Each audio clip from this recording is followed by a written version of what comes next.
Welcome to Emotional Alchemy with Leisse Wilcox. Emotional alchemy is the phrase I use to describe the process of turning something really dark, heavy, ugly, uncomfortable into something light, airy, beautiful, and uniquely your own. And there has never been a better time to learn how to practice the art of emotional alchemy in your own life. Today, we are talking about how to work from home.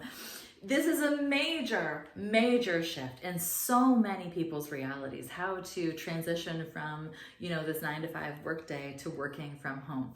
I will tell you, as an introvert, this is a dream. My dream is to work from home, and I do work from home. And I get so many questions from people asking, like, how do you handle that? Like, what do you do? How do you stay focused?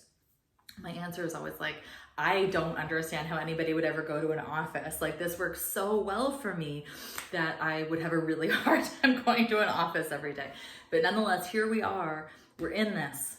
This is happening. So let's talk about how to make the best of it if it's something that feels uncomfortable for you. Maybe you're feeling, if you're working at home with kids, you can probably hear mine in the background. If you're working from home with kids, I just posted a video on how to keep kids entertained, which really means how to let them figure it out. When you hear I'm bored, how to let them actually create their own fun. Maybe you're working from home and you don't have any kids and you're feeling incredibly isolated. Whatever your situation is, this is for you. Here are some tips to keep you really focused when you are working from home. Number one, treat it like a job. Very much treat it like you are still going to work. I've tried both ways. I've tried just working in my pajamas all day and pretending it's kind of a weekend that I'm working. It doesn't work. You need to treat it with a sense of occasion. And I think that psychologically that flips you into a different state of focus. When you get up and get dressed for the day, I really think it just changes something about your concentration, your engagement, your ability to show up and participate in your work life. 2, make sure you're still taking breaks. This is a hard one for me. I love the work that I do. I love it so much.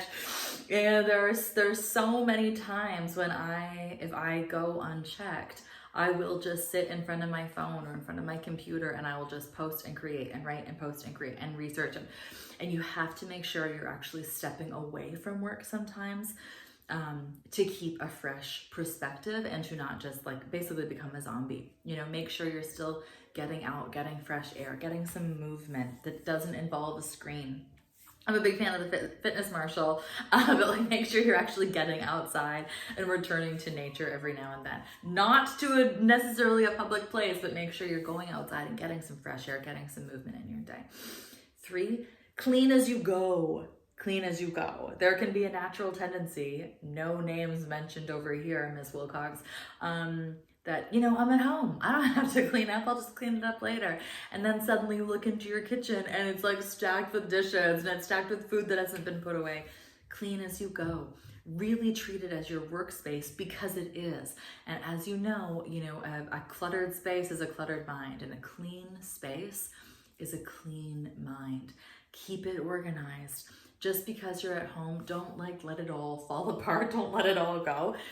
Be disciplined enough to just clean as you go and put stuff away, to treat it like a proper working environment. Psychologically, what that does, or from a mindset perspective, if I look around my environment and it's messy, I'm just going to be distracted so much. I'm going to just see mess and things I have to do and stuff I haven't yet done.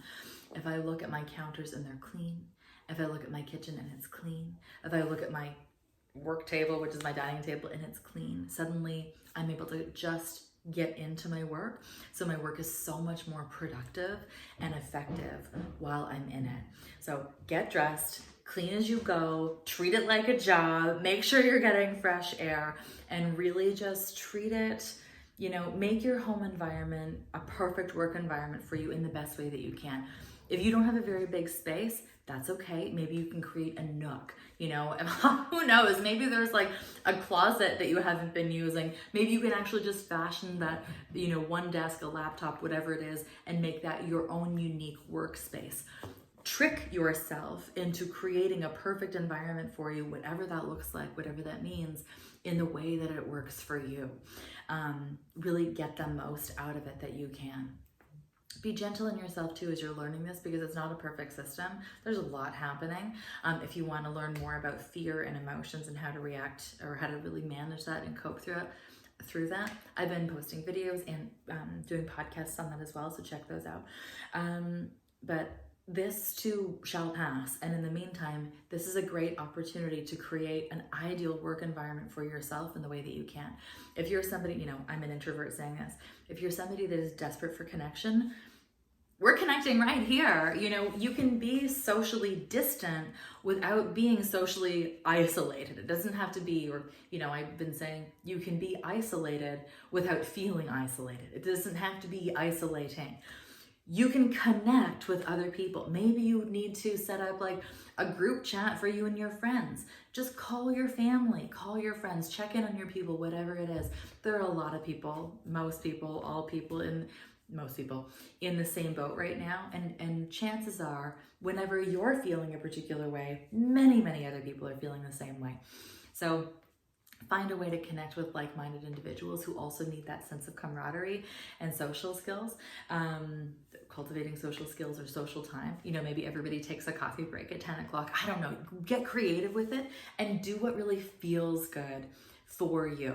Don't allow yourself to slip into retreat mode where you feel defeated. Like stay active, turn your inspiration into action, and make this uniquely your own. That is emotional alchemy in work, taking something that's dark and heavy and making it light, airy, beautiful, and uniquely your own. And again, there's never been a better time to do this, so start now. Hope you're having a great day, and thank you so much for being here.